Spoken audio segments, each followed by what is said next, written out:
Peter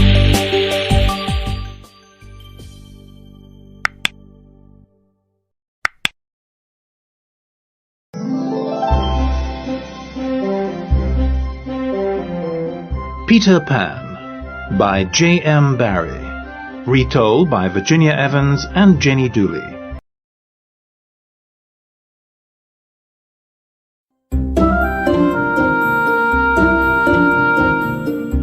Episode 1. The Darlings.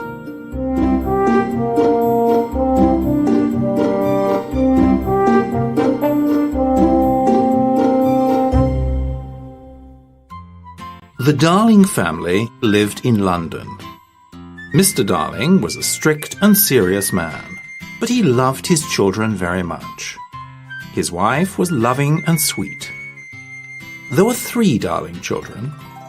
Wendy was the oldest, then there was John, and last of all there was Michael. The Darlings were not rich, but they wanted a nanny for their children. Luckily, they found Nana. Nana was perfect in every way. She loved the children and looked after them carefully. However, people stopped to stare when they saw the 3 children with their nanny. You see, Nana was a large yellow dog that the Darlings met in the park.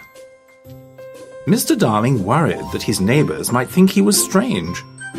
But Nana was the best nanny in London. She kept the children safe, and she made them very happy. In fact, the Darling family was the happiest family in London, until Peter Pan came.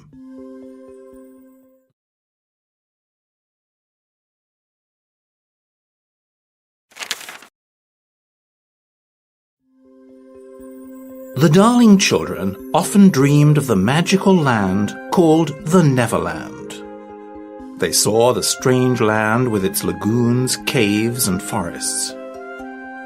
The Neverland was different for each of the children. John lived in a boat turned upside down on the sand. Michael lived in a wigwam, while Wendy lived in a house made of leaves sewn together.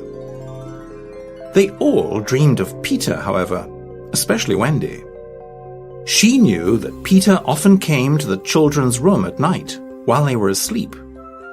When she told her mother about this, Mrs. Darling did not believe her. "No one can get into the house without knocking, dear," said Mrs. Darling. "I think Peter comes in through the window," said Wendy. "But, my love, the window is 3 floors up," smiled Mrs. Darling. "Yes," said Wendy. "but Peter can fly." Mrs. Darling was sure that Peter was just a dream.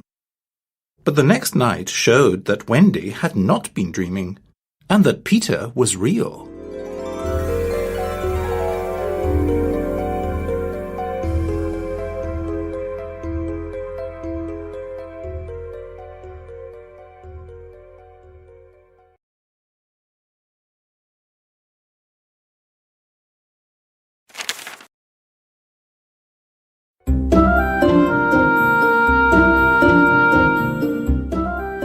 Episode 2.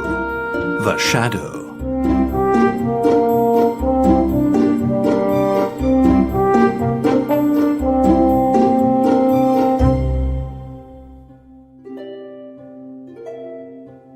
That night was Nana's night off, and she went out. So Mrs. Darling bathed the children and put them to bed instead. "Rock-a-bye, baby, She sang to them until they fell asleep. when the wind blows." She kissed them all and sat by the fire to sew a shirt for Michael. The room was very warm, and soon Mrs. Darling fell asleep in her chair. She dreamed that a strange boy flew out of the Neverland. Then she saw Wendy, Michael, and John. They were in that magical place, the Neverland.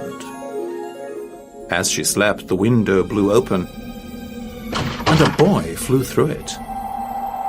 There was a small light with him, and it flew quickly about the room.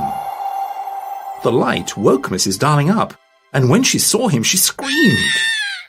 Just then, Nana ran into the room. She was back from her night off, and she heard Mrs. Darling cry out.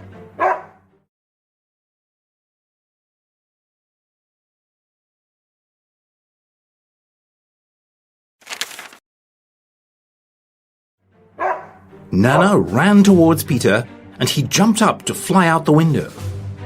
As he tried to escape, she snapped at him, and she pulled off his shadow.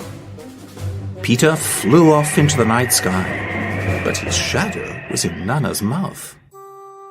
It looked like a piece of black cloth. Carefully, Mrs. Darling took the shadow from Nana's mouth.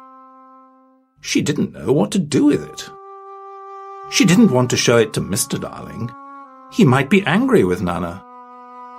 She thought about hanging it out of the window for Peter. He might come to get it later. But Mrs. Darling didn't do that, because it looked like a dirty rag, and she was worried what the neighbors might think.